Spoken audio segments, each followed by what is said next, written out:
Skuad PSM Makassar tekuk Persikabo 1973 dengan skor 3-1 di Stadion Gelora B.J. Habibie Kota Parepare pada Kamis 23 November 2023. Pelatih PSM Makassar Bernardo Tavares mengatakan kemenangan ini sangat penting dan cukup puas menggagalkan misi Aji Santoso. PSM Makassar naik ke peringkat 10 klasemen Liga 1 dengan 26 poin. Tambahan 3 poin sangat berarti bagi Cukwueze, pasalnya ini membuka papan atas. Kemenangan didapatkan lewat kerjasama tim. Tavares mengaku timnya tampil lebih dominan dengan membuat peluang lebih banyak. Bahkan sebelum mencetak gol, PSM sudah menciptakan 2 peluang. 3 poin didapatkan dari kerjasama dari semua pihak sebagai sebuah tim anak asuhnya bermain impresif.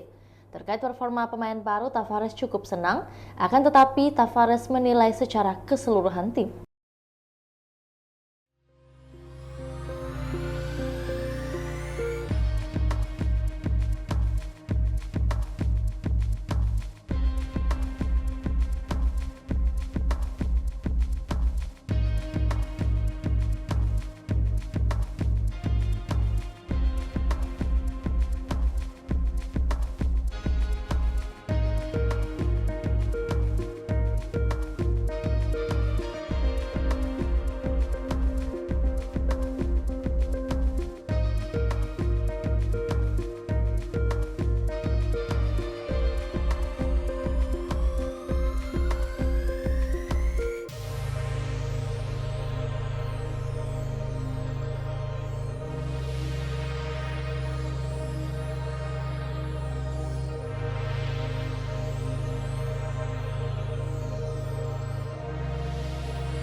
Itulah tadi berita hot news kita pada hari ini. Saksikan berita hot news lainnya hanya di kanal YouTube dan Facebook Tribun Timur.